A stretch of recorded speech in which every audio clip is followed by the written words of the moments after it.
What's up guys, this is Erico here, and in this video we're talking about soulmates and twin flames and the differences and how to recognize everything and how to deal with the situations as well.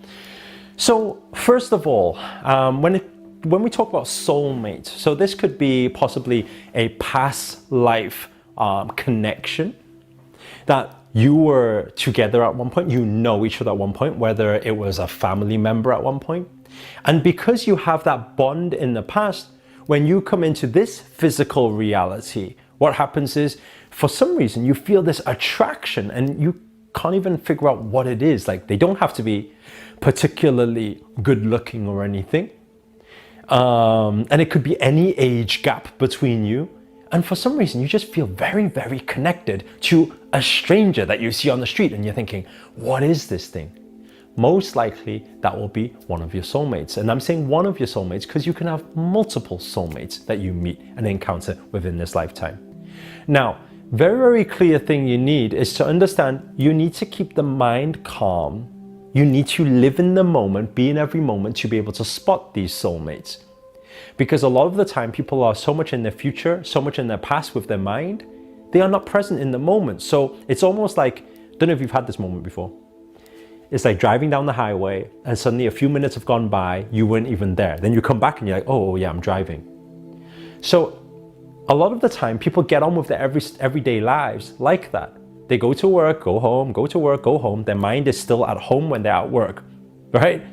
When they're at home, their mind is still at work. So they're not really all there. And if you're not really all there, people can pass you by and you don't even see it, you don't even feel it.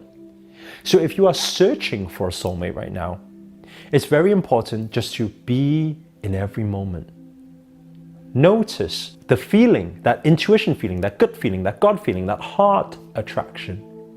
When you feel it, generally speaking, both usually connect. If both are present at the same time, both connect at the same time, the moment you look at them, you know you're connected, okay? Now, some people say, okay, I want to attract my twin flame though. I heard twin flame sounds pretty cool, pretty sexy, but actually you need to understand the difference here.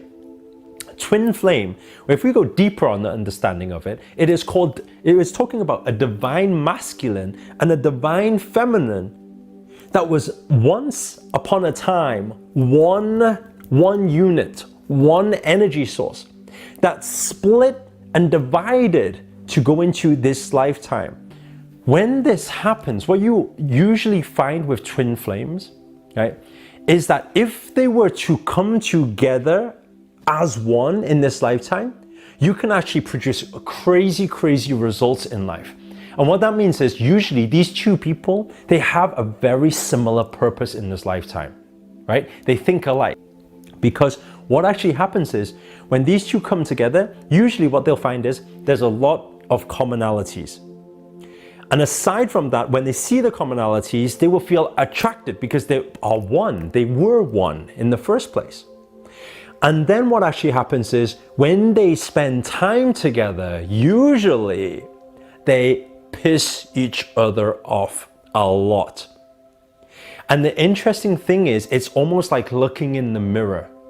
It's like seeing all your shit in a different form, and it annoys you, it frustrates you. And at the same time, you recognize it's within you. You do similar things.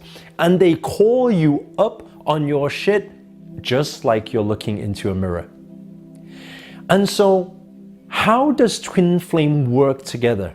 It takes two of them to actually be on their own path, on their personal development path, to actually be personally developed and awakened to a certain point of awakening before two can actually be together and stay together, right? Let me just explain that a little bit for you.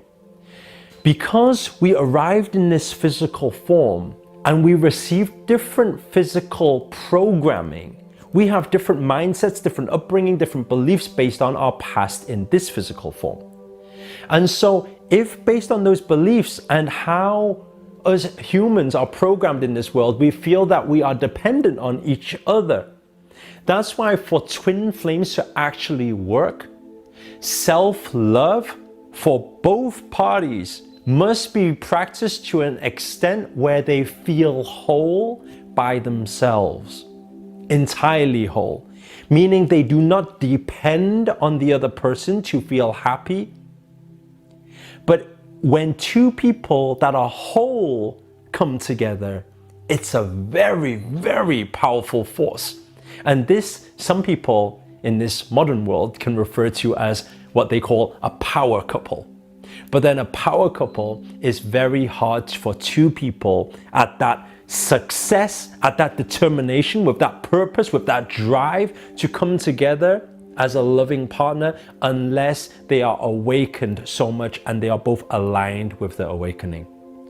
And that's why sometimes attracting a twin flame is exciting. Starting this twin flame relationship is equally as exciting, right? It's like two fires come together and it's like, whoa, it's powerful. But at the same time, in those moments, that's where the clash can happen as well. A lot of different fallouts and arguments, right? They will always feel attracted to each other. It doesn't matter what happens, they're still attracted to each other. It's almost like a love-hate relationship, and it's happening, yet at the same time you still want to be with them and you don't know why you're so insane, right? But if two people work on themselves a lot to a point where they become whole by themselves, they become the most powerful power couple out there.